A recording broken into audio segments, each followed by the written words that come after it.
The Sepulchre of Whispers. By David Hall. January 3, 2025. Chapter Breakdown. The Shadowed Pilgrimage. Whispers from the Crypt. The Feast of Rot. Blood-stained altars. The King of Worms. Descent into the Abyss. The Dance of Death. Legacy of Suffering. The Hour of the Reaper. The Unhallowed Requiem. Chapter 1, The Shadowed Pilgrimage. The wind howled like a banshee, tearing at the travelers' cloaks as they picked their way through the gnarled, ancient forest. Rain, thick and cold as blood, lashed down, turning the already treacherous path into a slick, muddy morass. Torches, held high against the oppressive gloom, cast grotesque shadows that danced and writhed among the twisted branches, seeming to possess a malevolent life of their own. At the head of the small company rode Lord Elmsworth, a grim figure clad in rain-soaked, blackened armor. His face, etched with worry and exhaustion, was barely visible beneath the deep cowl of his helm. Beside him rode Sir Callan, his most trusted knight, a younger man, but with eyes that had seen too much death for his years. Behind them, a motley collection of soldiers, their faces grim and determined, trudged through the mud, their heavy boots sucking and squelching with each step. Bringing up the rear was a small, covered wagon, its purpose unspoken, yet heavy on all their minds. They had been traveling for days, ever since the Raven had arrived at Elmsworth Keep, its message a black stain on the already grim tapestry of their lives. A plea for aid, scrawled in what the Maester had identified as the king's own hand, though the writing was shaky and almost illegible.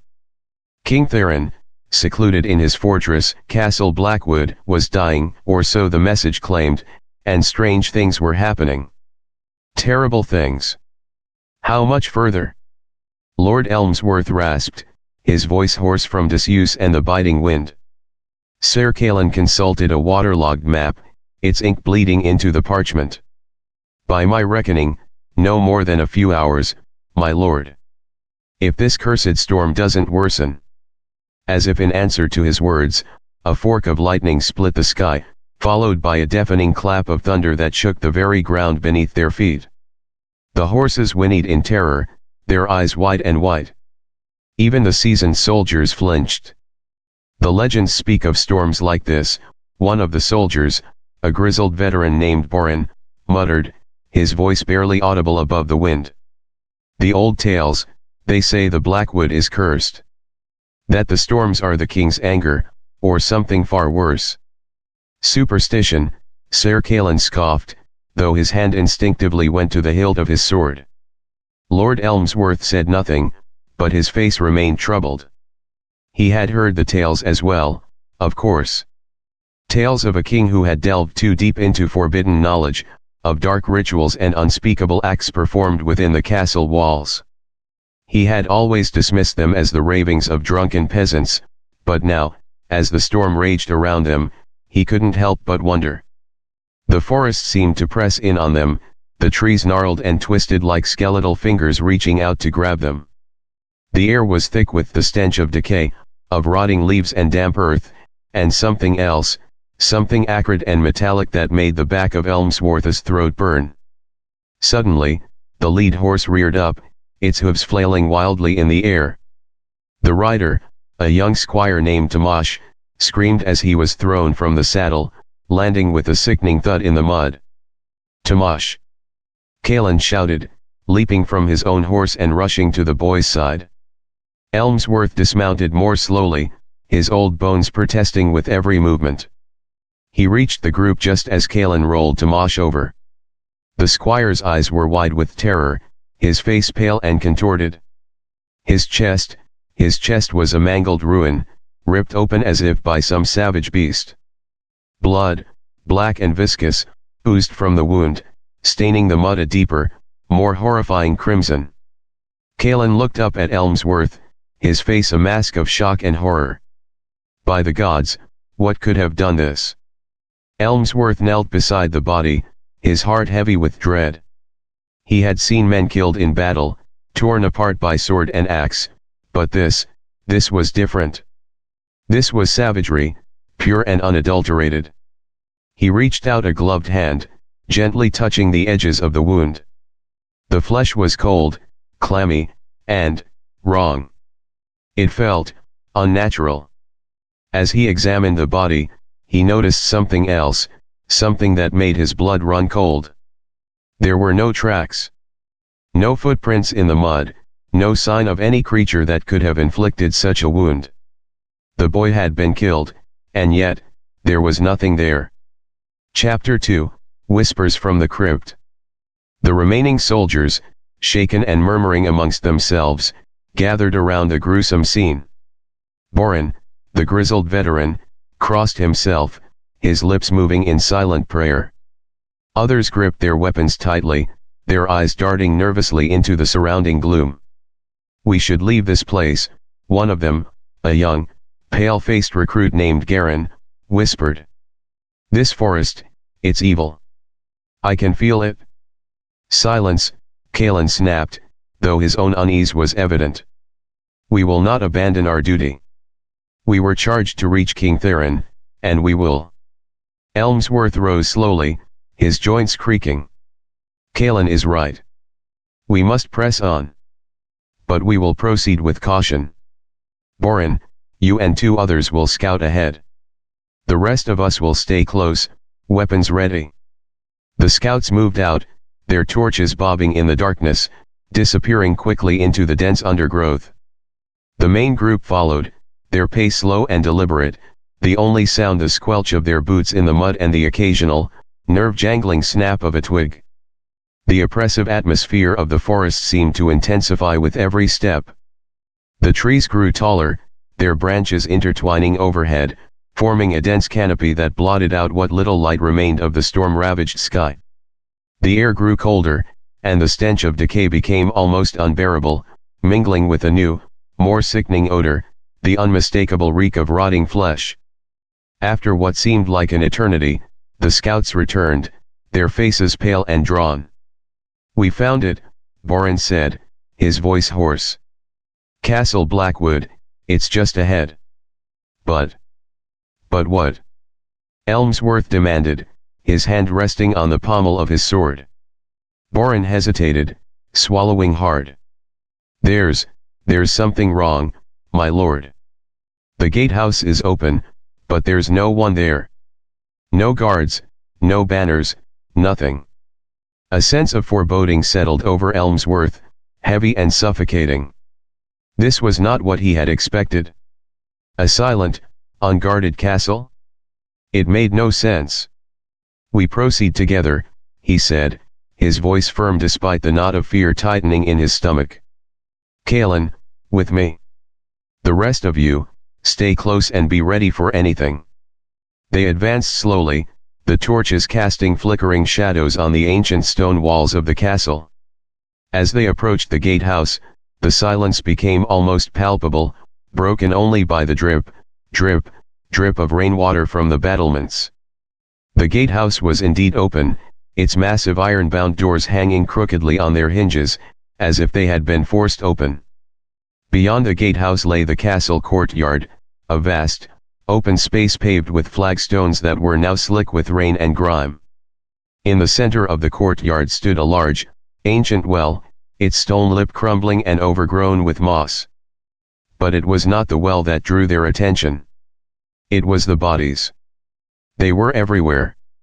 Soldiers, servants, even women and children, lay scattered across the courtyard, their bodies twisted and broken, their limbs contorted at unnatural angles. Many were mutilated, their flesh torn open, their entrails spilling out onto the rain-soaked stones. The stench of blood and death was overwhelming. Elmsworth felt a wave of nausea wash over him. He had seen battlefields before, had witnessed the carnage of war, but this was not the work of any army. This was slaughter. Indiscriminate, brutal, and utterly senseless. Kalen knelt beside one of the bodies, a young woman in a blood-soaked gown. Her face was frozen in a mask of terror, her eyes wide and staring. Her throat had been ripped out. "Gods!" Kalen murmured, his voice trembling. What happened here? As Elmsworth surveyed the carnage, his gaze fell upon the castle itself. The once imposing fortress now seemed to exude an aura of darkness and decay. The stone walls were stained with grime and blood, and many of the windows were broken, their dark, empty sockets staring out like the eyes of a skull. Suddenly, a sound reached them, a faint high-pitched moaning that seemed to emanate from the depths of the castle. It was a sound that made the hairs on the back of Elmsworth's neck stand on end, a sound of pure, unadulterated suffering. The sound. Garin whispered, his face white with fear. It's coming from inside. Elmsworth exchanged a grim look with Kalen. We have to find the king, he said. Whatever happened here, he may still be alive. They moved towards the castle entrance, their weapons drawn, their senses on high alert. The moaning grew louder as they approached, echoing through the silent, blood-soaked halls. The great oak doors of the entrance were shattered, hanging open like broken jaws. They stepped inside. The interior of the castle was even more horrifying than the courtyard. The walls were smeared with blood, and the once grand tapestries were torn to shreds. Furniture was overturned and smashed, and the air was thick with the stench of death and decay. The moaning continued, leading them deeper into the castle's dark heart. As they ventured further, they began to find more bodies, each one more mutilated than the last. They saw soldiers impaled on spikes, their bodies left to rot. They saw servants crucified on the walls, their limbs stretched and broken. They saw children torn limb from limb, their small bodies arranged in grotesque poses. Elmsworth, hardened by years of war, felt his stomach churn. Kalen, younger and more sensitive, nearly vomited. Even the seasoned soldiers were visibly shaken. Finally, they reached a set of massive, iron-bound doors that led to what appeared to be the castle crypt. The moaning was coming from behind these doors, louder now, more insistent. This is it, Elmsworth said, his voice grim. The king is in there. He braced himself, pushing the heavy doors open. The hinges groaned in protest, the sound echoing through the deathly silent castle. The sight that greeted them was enough to drive even the sanest man to madness. The crypt was a vast, underground chamber, its walls lined with ancient stone sarcophagi. But the sarcophagi were not empty. They were filled with bodies, or what was left of them. The dead, or rather, the undead, stirred within, their rotting flesh writhing and twitching. And in the center of the chamber, chained to a stone altar, was King Theron. He was a horrifying sight. His once regal frame was emaciated and twisted, his skin stretched taut over his bones. His eyes, wide and bloodshot, burned with a feverish light, and his mouth was open in a silent scream. But it was his voice, the moaning that had led them here, that was the most disturbing. It was not the moaning of a dying man, but the guttural, inhuman sound of something else. As they stared in horror, King Theron's head snapped up, his gaze locking onto theirs. A twisted, grotesque smile spread across his face, revealing rows of blackened, pointed teeth. "Welcome," he croaked, his voice a rasping, otherworldly whisper. "Welcome to my kingdom of the dead." Chapter 3, The Feast of Rot. The king's words hung in the air, thick and heavy with the stench of death. The soldiers recoiled in horror, stumbling backward, their weapons trembling in their grasp. Elmsworth and Kalen stood their ground, though their faces were pale and drawn. "Theron," Elmsworth said, his voice a low growl. What has happened to you?" The creature that had once been King Theron chuckled, a dry, rattling sound that echoed through the crypt. "Happened? I have been reborn. Transformed. I have embraced a power you cannot possibly comprehend." His gaze swept over the assembled group, lingering on the faces of the terrified soldiers. "And now," he hissed, "you shall join me. You shall become part of my kingdom. You shall feast on rot." As he spoke, The undead creatures in the sarcophagi began to stir more violently, their rotting limbs reaching out, their hollow eyes glowing with an unholy light. The air filled with the sound of their moans and groans, a chorus of the damned. "Callan," Elmsworth said, his voice grim. "The king, he's beyond reason. We have to put him down." Callan nodded, drawing his sword. The blade gleamed in the torchlight, the only source of illumination in the crypt.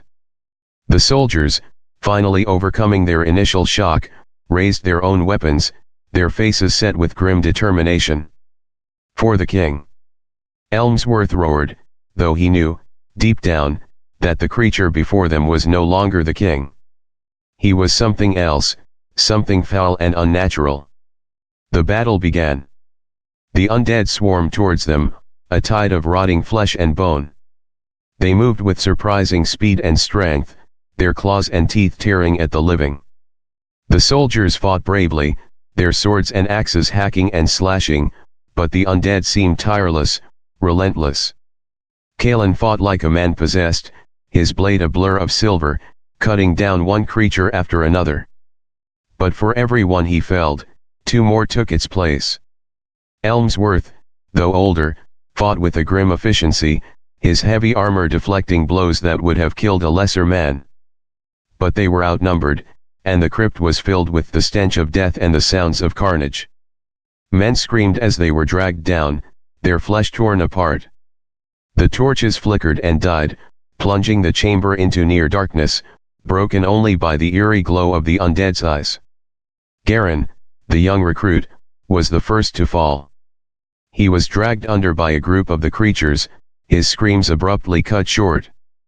Borin, the grizzled veteran, fought like a lion, but even he was eventually overwhelmed, his body torn to pieces before Elmsworth's eyes. Elmsworth and Callan fought back to back, their strength waning, their armor slick with blood. Elmsworth felt a sharp pain in his side as a claw tore through his armor, ripping into his flesh.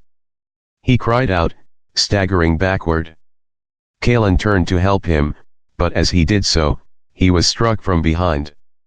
A pair of rotting hands closed around his throat, choking off his cry.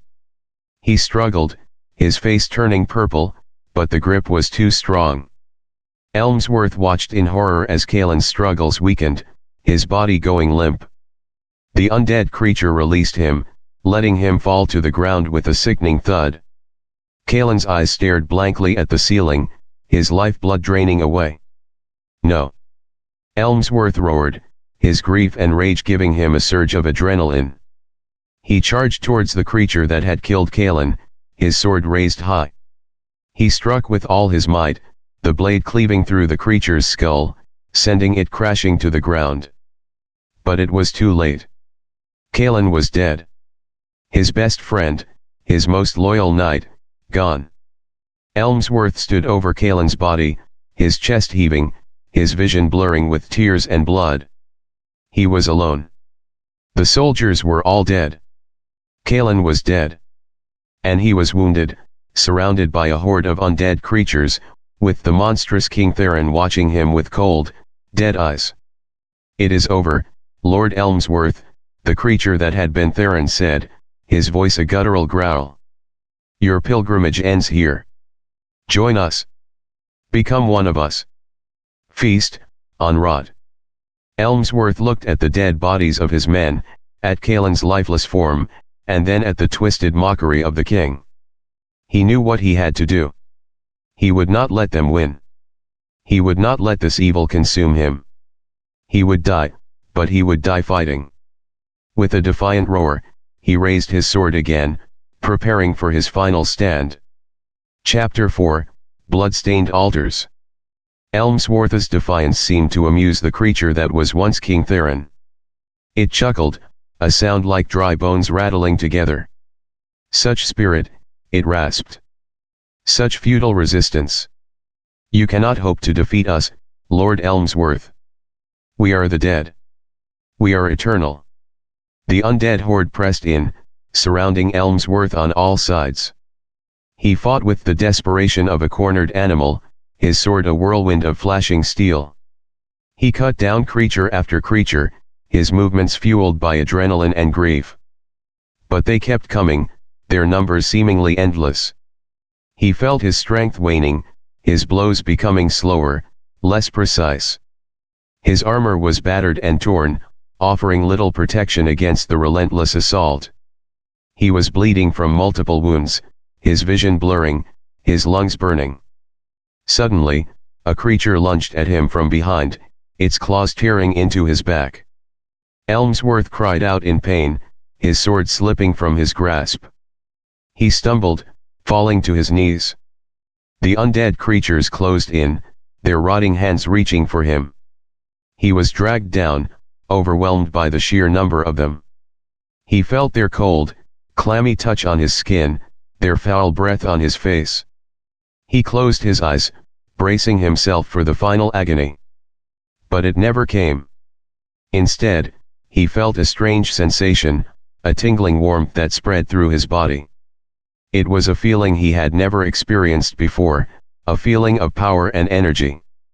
He opened his eyes, and saw that the undead creatures around him were recoiling. They were shrinking back, their hollow eyes wide with fear.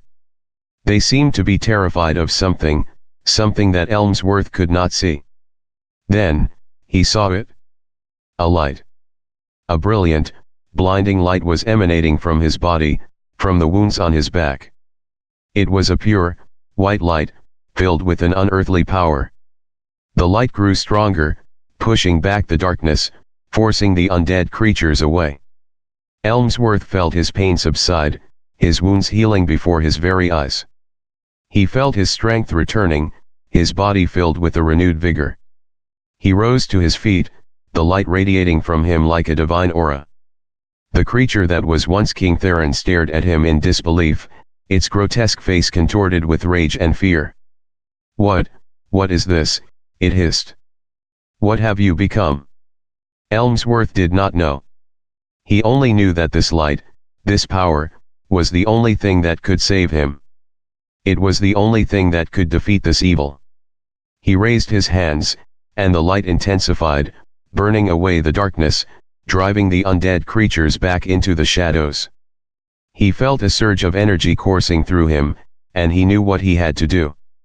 He had to destroy the source of this evil. He had to destroy the creature that was once King Theron. With a roar, he charged towards the altar, the light blazing around him like a holy fire. The undead creatures scattered before him, unable to withstand the power of the light. The creature that was once King Theron screeched in defiance, its body twisting and contorting into an even more grotesque form. It lunged at Elmsworth, its claws outstretched, its jaws snapping. Elmsworth met it head-on, the light pouring from his hands, striking the creature with the force of a thunderbolt. The creature shrieked in agony as the light burned its flesh, its body smoking and disintegrating. The crypt shook as the power of the light clashed with the darkness of the undead. The stone walls trembled, and the sarcophagi shattered, releasing the trapped souls within. The light spread through the crypt, cleansing it of the evil that had taken root there. Finally, the creature that was once King Theron was no more. Its body dissolved into dust, its dark essence banished from the world. The undead creatures, deprived of their master, collapsed into piles of rotting flesh and bone. The crypt was silent. The light faded, leaving Elmsworth standing alone amidst the carnage. He was exhausted, drained, but alive. He had survived. He looked around at the devastation, at the shattered sarcophagi and the piles of dead creatures. He had destroyed the evil that had corrupted this place, but at a terrible cost. All of his men were dead. Kalen was dead. He knelt beside Kalen's body, his heart heavy with grief. He gently closed his friend's eyes, whispering a silent prayer for his soul. Then, he turned and walked out of the crypt, leaving the darkness behind him. He did not know what he would do now, where he would go. But he knew that he could not stay in this cursed place. He had to leave the Sepulchre of Whispers behind. Chapter 5, The King of Worms. Elmsworth emerged from the crypt into the ruined castle. The storm had passed, and the first rays of dawn were beginning to pierce the gloom, casting long, eerie shadows across the blood-soaked courtyard. The sight that greeted him was one of utter devastation. The once proud fortress was now a charnel house, its walls stained with blood, its grounds littered with the bodies of the dead. He made his way through the carnage, his footsteps echoing in the silence. He passed the shattered remains of the gatehouse, the twisted wreckage of the siege engines, and the countless corpses of soldiers and civilians alike. The stench of death was overwhelming, a sickening reminder of the horrors that had transpired within these walls. As he reached the main keep, he noticed a flicker of movement in the shadows. He drew his sword, his senses on high alert. He was wary of any remaining threats, any lingering remnants of the evil he had faced in the crypt. "Who's there?" he called out, his voice hoarse and weary. A figure emerged from the shadows, a hunched, cloaked figure that moved with an unnatural grace. It was small and frail-looking, but there was an air of malevolence about it that made Elmsworth's blood run cold. "Do not be alarmed, Lord Elmsworth," the figure said, its voice a dry, rasping whisper. "I mean you no harm." Elmsworth regarded the figure with suspicion. "Who are you? What are you doing here?" "I am a servant," the figure replied. "A servant of the king." "The king is dead," Elmsworth said, his voice flat. "I killed him." The figure chuckled, a sound like dry leaves skittering across stone. "The king is dead," it echoed. "But the king of worms lives on." "The king of worms?" Elmsworth frowned, confused. "What are you talking about?" "The true king," the figure hissed, its eyes gleaming in the dim light. "The one who dwells beneath the castle, in the deepest, darkest abyss. The one who grants power, at a price." Elmsworth's hand tightened on his sword. "You served that abomination? That thing in the crypt?" "I served the true power," the figure said. "The power that will consume this world. The power of the king of worms." "You're insane," Elmsworth said. "There is no king of worms. There was only a madman who delved too deep into dark magic and brought this destruction upon himself and his kingdom." "You know nothing," the figure hissed. "You have only scratched the surface of the true horror that lies beneath. The king of worms is ancient, powerful beyond your comprehension. He has been here since before the castle was built, since before this kingdom was even founded. He is the true ruler of this land. Then he will die," Elmsworth said, his voice filled with grim determination. "If this king of worms exists, I will destroy him, just as I destroyed his puppet in the crypt." The figure smiled, a grotesque, unsettling expression. "You are brave, Lord Elmsworth. But you are foolish. You cannot hope to defeat the king of worms. His power is absolute. His reach is infinite. He is the darkness that consumes all light." "Then I will become the light that banishes the darkness," Elmsworth retorted. "I will not rest until this evil is purged from this land." "You will try," the figure said, its voice dripping with mockery. "But you will fail. The king of worms cannot be destroyed. He is eternal. He is inevitable." With that, the figure turned and vanished into the shadows, leaving Elmsworth alone in the ruined courtyard. He stood there for a long moment, staring into the darkness, his mind filled with a sense of dread and foreboding. The figure's words echoed in his ears, chilling him to the bone. Was it true? Was there really a greater evil lurking beneath the castle, a power even more ancient and terrible than the creature he had faced in the crypt? He didn't know. But he knew that he could not ignore the figure's warning. He had to investigate. He had to find out the truth, no matter how horrifying it might be. He decided to descend into the depths of the castle, to seek out this king of worms and confront him. It was a dangerous, perhaps suicidal, mission. But he was the last survivor of his company, the only one left to uncover the secrets of Castle Blackwood and put an end to the evil that had taken root there. He took a deep breath, steeling himself for the horrors that lay ahead. Then, he turned and entered the dark, gaping maw of the castle's lower levels, ready to face whatever terrors awaited him in the abyss. Chapter 6, Descent into the Abyss. The deeper Elmsworth descended into the bowels of Castle Blackwood, the more oppressive the atmosphere became. The air grew thick and heavy, laden with the stench of decay and the cloying sweetness of corruption. The darkness was almost absolute, broken only by the flickering light of his torch, which cast grotesque shadows on the damp, slimy walls. The passages he traversed were narrow and twisting, leading him through a labyrinth of crumbling stone and rotting wood. He passed through ancient cellars, their shelves lined with jars of putrid-smelling substances and strange, unidentifiable objects. He saw torture chambers, their walls stained with blood, their instruments of torment still bearing the marks of their gruesome use. The deeper he went, the more he felt the presence of an ancient evil, a palpable sense of dread that seemed to emanate from the very stones themselves. He could hear whispers, faint and indistinct, that seemed to slither through the darkness, carrying with them promises of pain and despair.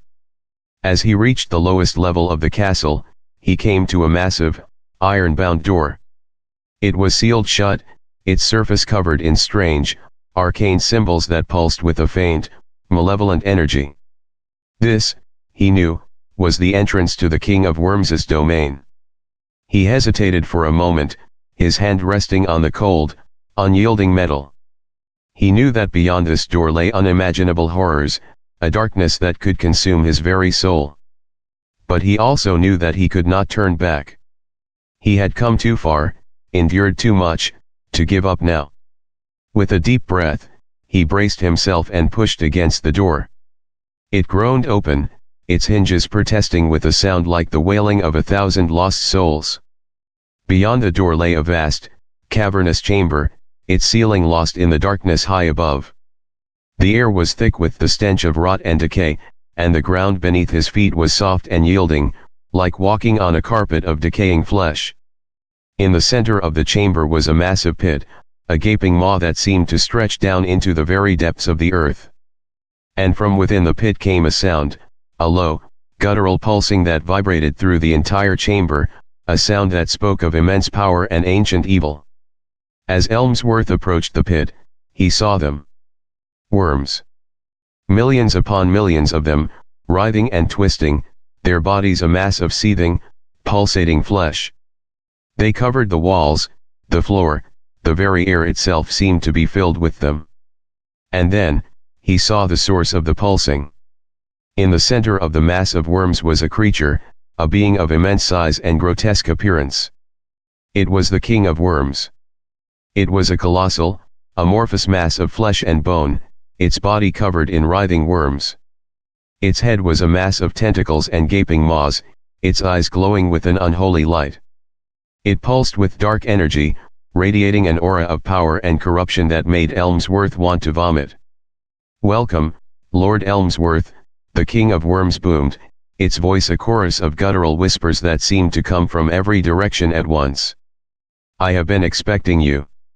Elmsworth stood his ground, his heart pounding in his chest. He had faced many horrors in his life, but nothing could have prepared him for this. This creature was an abomination, a blasphemy against nature itself. "You are the source of this evil," Elmsworth said, his voice trembling slightly.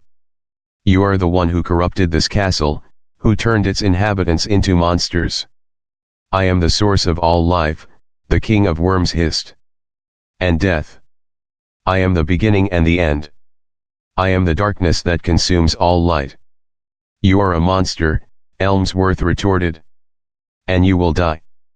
"Die," the King of Worms chuckled, a sound that shook the very foundations of the chamber. "I cannot die. I am eternal. I am the heart of this world." "Then I will rip out your heart," Elmsworth said, his voice filled with grim determination. He raised his sword, the blade gleaming in the darkness. "You are a fool," the King of Worms said. "You cannot hope to defeat me. My power is beyond your comprehension." "Then I will make you comprehend it," Elmsworth roared, charging towards the monstrous creature, his sword raised high. The battle began. Elmsworth fought with a ferocity born of desperation. He slashed and hacked at the King of Worms, his blade cutting through the writhing mass of flesh and worms. But the creature seemed impervious to his attacks. Its body regenerated almost instantly, the wounds closing as quickly as they were inflicted. The King of Worms lashed out with its tentacles, their touch burning like acid. It tried to engulf Elmsworth, to pull him into its mass of writhing flesh.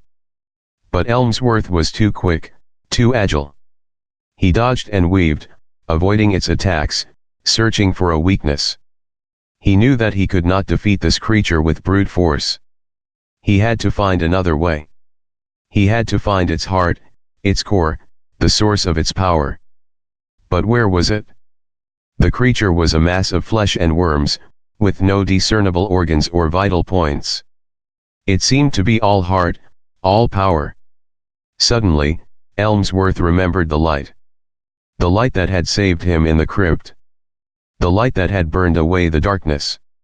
He focused his mind, drawing upon the power within him.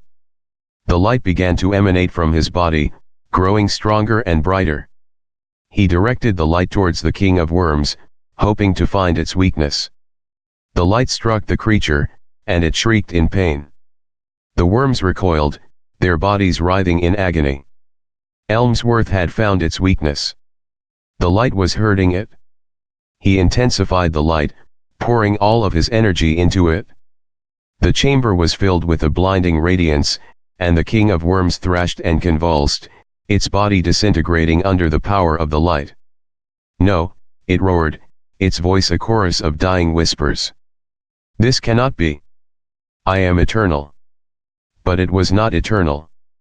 It was dying. Its body was dissolving into dust, its power fading away. Finally, with a last, deafening shriek, the King of Worms was no more. Its mass of flesh and worms collapsed into a pile of dust, and the chamber was plunged into silence. Elmsworth stood there, panting, exhausted, but triumphant. He had defeated the King of Worms. He had destroyed the ancient evil that had plagued this land. But his victory was bittersweet. He was the only one left. Everyone he had come with was dead. He was alone in this dark, desolate place. He knew that he could not stay here. He had to leave this castle, this kingdom of death, behind him. He had to find a way to escape this nightmare. With a heavy heart, he turned and began the long climb back to the surface, leaving the darkness of the abyss behind him forever. Chapter 7, The Dance of Death. Elmsworth's ascent from the abyss was a grueling journey. His body ached with every step, his wounds, though healed, throbbed with a dull, persistent pain. The darkness seemed to cling to him, the whispers of the dead echoing in his ears. As he climbed, he couldn't shake the feeling that he was not alone. The silence of the lower levels was replaced by a subtle, unsettling sound, a soft, rhythmic scraping, like something being dragged across stone. He paused, his hand on the hilt of his sword, listening intently. The scraping continued, growing louder as he ascended. It was coming from above. He quickened his pace, his senses on high alert. He reached the passage ahead leading upwards, the other branching off into darkness. The scraping sound came from the passage above. He chose the upward path, his torch casting dancing shadows on the rough-hewn walls. The passage twisted and turned, leading him through a maze of crumbling stone and rotting timbers. The scraping sound grew louder with every step, until it was almost deafening. Finally, he reached a large chamber, its walls adorned with grotesque carvings of demons and tortured souls. In the center of the chamber, he saw the source of the sound. It was a figure, cloaked and hooded, its back to him. It was dragging something across the floor, something heavy and unyielding. The scraping sound was the sound of this object being dragged across the stone. Elmsworth stepped into the chamber, his sword raised. "Who are you?" he demanded, his voice echoing in the vast space. The figure stopped, its movements ceasing. It slowly turned to face him, its face hidden in the shadows of its hood. But Elmsworth could feel its gaze, cold and malevolent, fixed upon him. "You," the figure rasped, its voice a dry, grating whisper. "I have been waiting for you." "Who are you?" Elmsworth repeated, his grip tightening on his sword. "What are you doing here?" The figure chuckled, a sound that sent shivers down Elmsworth's spine. "I am the one who cleans," it said. "I am the one who prepares the way." "Prepares the way for what?" Elmsworth asked, his heart pounding in his chest. The figure gestured to the object it had been dragging. It was a body, a corpse, its limbs twisted and broken, its flesh pale and decaying. "For the dance," the figure said. "The dance of death." As it spoke, the corpse began to move. Its limbs twitched and spasmed, its body contorting into unnatural shapes. Its head lolled back, its eyes opening wide, revealing empty sockets filled with a black, viscous fluid. The corpse rose to its feet, its movements jerky and unnatural, like a puppet controlled by unseen strings. It began to sway, to gyrate, its body moving in a grotesque, macabre dance. "What is this?" Elmsworth gasped, his voice filled with horror. "The dance of death," the figure repeated, its voice filled with a perverse delight. "A celebration of the end of all things. A prelude to the coming of the king." "The king of worms is dead," Elmsworth said. "I killed him." The figure laughed, a chilling, inhuman sound. "The king of worms is but a shadow of the true king," it said. "The one who will rise to claim his rightful place. The one who will bring eternal darkness to this world." "You're insane," Elmsworth said. "This is madness." "Madness," the figure hissed. "No. This is truth. This is the way things are meant to be. Death is the only constant. Death is the only reality." As it spoke, more corpses began to stir, to rise, to join the dance. The chamber filled with the sound of their grotesque movements, the scraping of their feet on the stone floor, the creaking of their bones. Elmsworth was surrounded by a horde of animated corpses, their bodies moving in a horrifying, macabre ballet. He knew that he had to fight, that he had to stop this madness. But how? He was exhausted, wounded, outnumbered. And these creatures were not alive. They were already dead. How could he kill them again? He raised his sword, his hand trembling.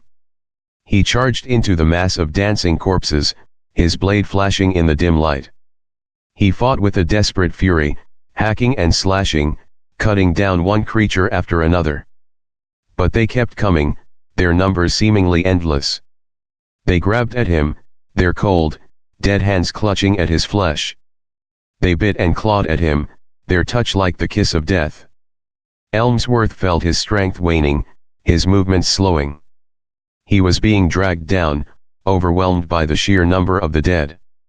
He knew that he could not win. But he would not give up. He would fight until his last breath. He would not let this evil triumph. With a final, desperate roar, he raised his sword high, preparing for his last stand. Chapter 8, Legacy of Suffering. Elmsworth fought with the courage of a man who had nothing left to lose. He knew he was doomed, that he could not possibly defeat the horde of undead creatures that surrounded him. But he refused to surrender. He would die on his feet, his sword in his hand, defying the darkness until his very last breath. He swung his blade with a speed and ferocity born of desperation. He cleaved through rotting flesh and shattered bone, his movements a blur of steel and blood. The chamber echoed with the sounds of his battle cries, the sickening thud of his sword against dead flesh, and the groans and shrieks of the undead. But for every creature he destroyed, two more took its place. They seemed tireless, relentless, driven by an unholy energy that defied the natural order. They clawed and bit at him, their touch like the icy grip of death, their dead eyes burning with a malevolent hunger. Elmsworth felt his strength fading. His limbs grew heavy, his movements sluggish. His armor, battered and torn, offered little protection against their relentless assault. He was bleeding from a dozen wounds, his vision blurring, his lungs burning. Suddenly, a sharp pain tore through his leg. A group of the undead had managed to drag him to the ground, their rotting hands pulling at his limbs. He cried out in agony as they bit and tore at his flesh, their teeth like shards of glass.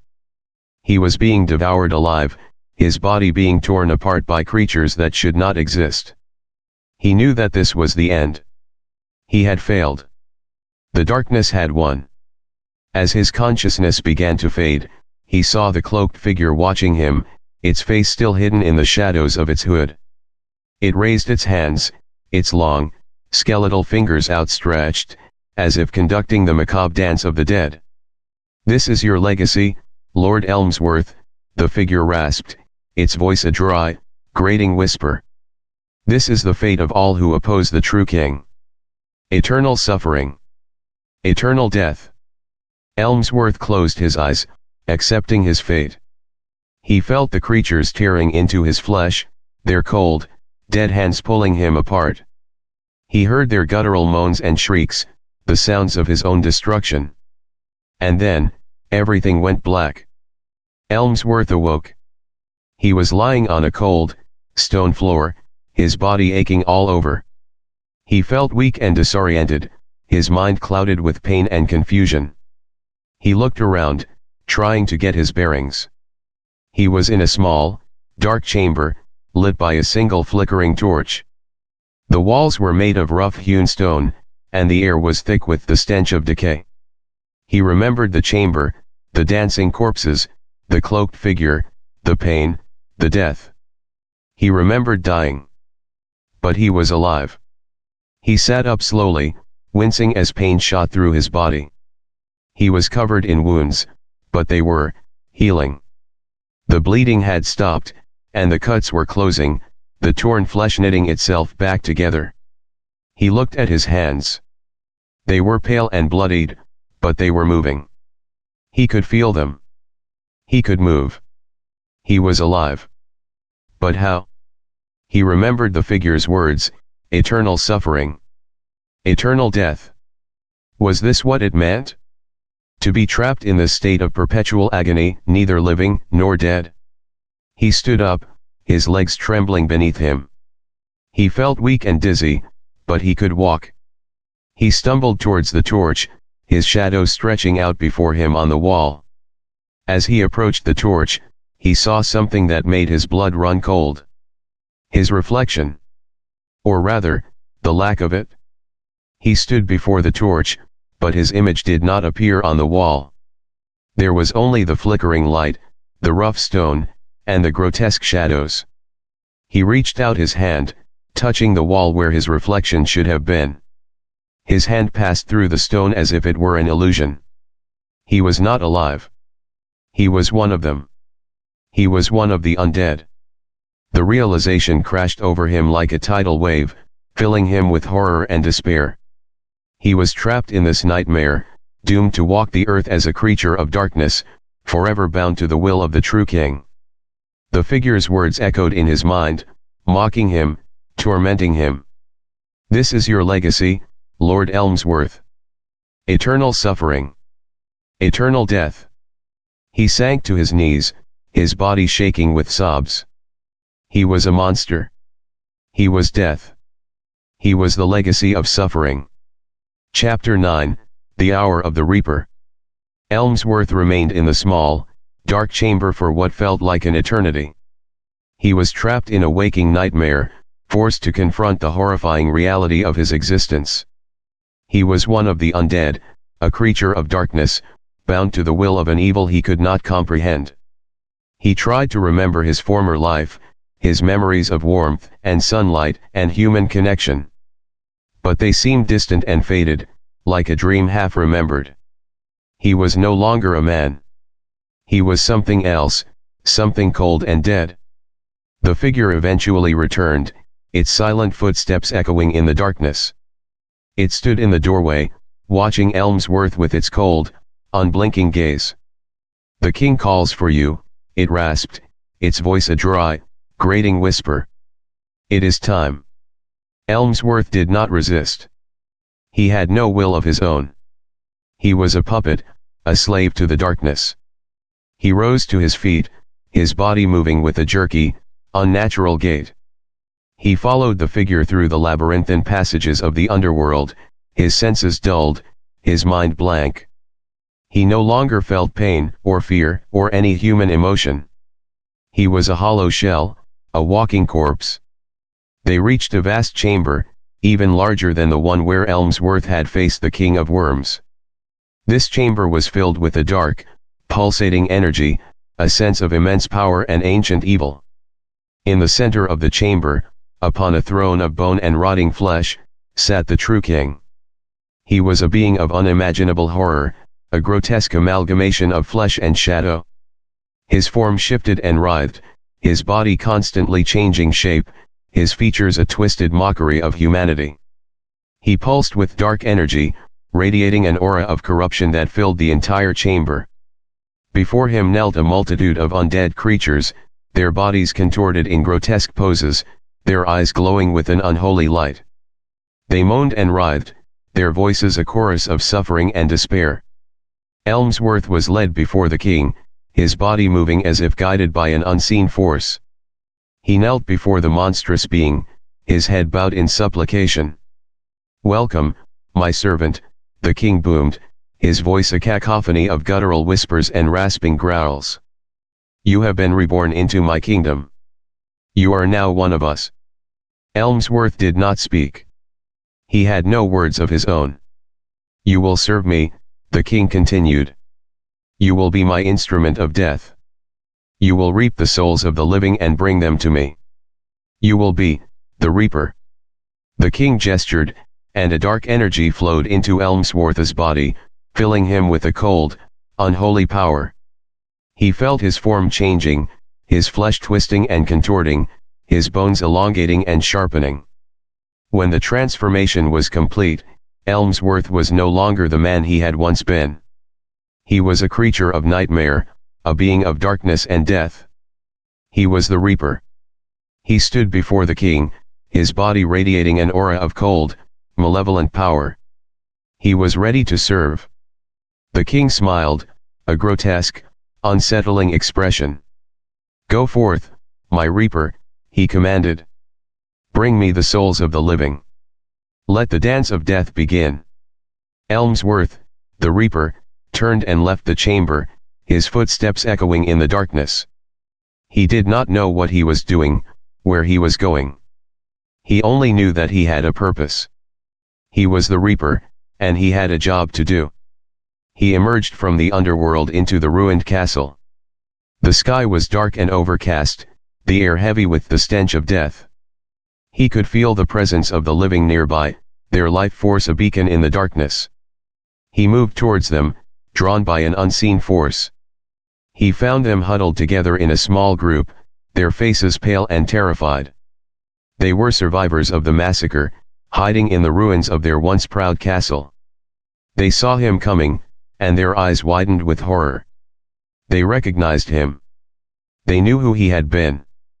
"Lord Elmsworth," one of them whispered, his voice trembling. "Is that you?" Elmsworth, the Reaper, did not answer. He had no voice of his own. He raised his hand, and a dark energy crackled around him. The survivors screamed, their bodies contorting in agony as their life force was ripped from them. Their souls flew from their bodies, twisting and writhing, and Elmsworth, the Reaper, gathered them in his hand. He felt their pain, their fear, their despair. It was intoxicating. He turned and walked away, back towards the darkness, back to his master. He brought the souls to the king, offering them as a tribute. The king devoured the souls, his power growing stronger with each one. He smiled, a grotesque, unsettling expression. "Well done, my Reaper," he said. "You have served me well. Continue your work. Bring me more souls." Elmsworth, the Reaper, bowed his head and left the chamber, ready to fulfill his master's command. He was the Reaper, and he would reap. The dance of death had begun. Chapter 10, The Unhallowed Requiem. The Reaper moved through the land like a shadow, a harbinger of death and despair. He brought suffering and destruction wherever he went, his touch draining the life force from the living, his presence a curse upon the world. He became a legend, a figure of dread whispered in hushed tones. People spoke of a dark night, a creature of nightmare who stalked the land, leaving behind a trail of empty husks. They called him the Reaper, the Angel of Death, the King's Shadow. The world fell into chaos.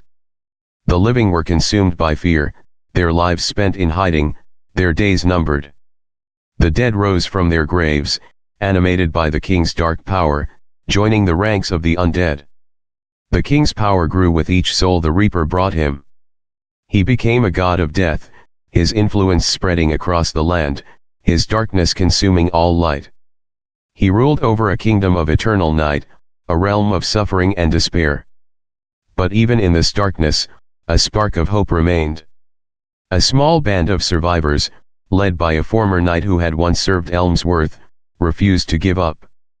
They remembered the stories of the light that had emanated from him in the crypt, the power that had banished the undead and destroyed the king of worms. They believed that Elmsworth, the man, was still trapped within the Reaper, the monster. They believed that the light could be rekindled, that the darkness could be defeated. They sought out ancient artifacts, powerful weapons imbued with holy energy. They learned forgotten rituals, prayers of light and protection. They prepared for a final confrontation, a desperate attempt to break the king's hold on the world and free the Reaper from his grasp. The final battle took place at the ruins of Castle Blackwood, the heart of the king's dark kingdom. The survivors, armed with their holy weapons and fueled by their unwavering hope, faced the king and his legions of undead. The battle was fierce and terrible. The living fought with courage and desperation, their light clashing against the king's darkness. But the king's power was immense, his undead horde seemingly endless.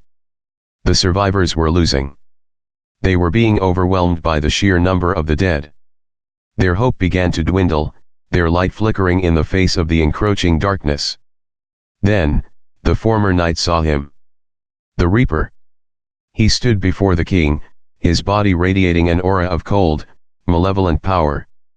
He was the king's most powerful weapon, his instrument of death. The former knight knew that this was their last chance. If they could reach the Reaper, if they could awaken the man within the monster, they might still have a chance to win. He fought his way through the undead horde, his holy sword blazing with light. He reached the Reaper, his heart pounding in his chest. "Elmsworth," he cried out, his voice filled with desperate hope. "Can you hear me? Can you remember who you are?" The Reaper turned to face him, his dead eyes glowing with an unholy light.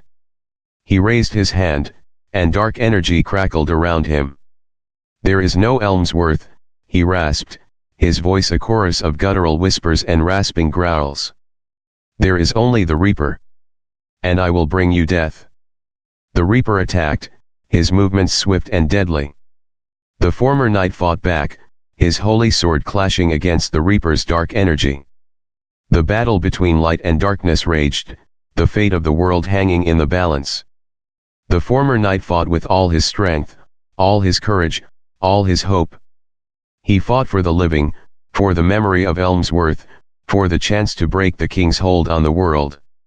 Finally, he struck a blow that pierced the Reaper's dark armor, striking at his heart. The Reaper staggered, his body convulsing in pain. He cried out, a sound that was both monstrous and human. "Elmsworth," the former knight cried again, his voice pleading. "Remember the light. Remember who you are." The Reaper's convulsions intensified. His body began to glow, a faint, white light emanating from within. The dark energy that surrounded him flickered and died. The light grew stronger, pushing back the darkness, banishing the evil that had consumed him. The Reaper's form began to change, his flesh twisting and contorting, his bones shifting and reforming. And then, Elmsworth stood before them.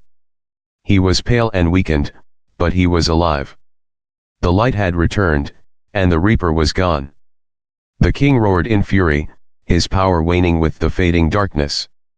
The survivors, seeing their chance, renewed their attack, their holy weapons blazing with light.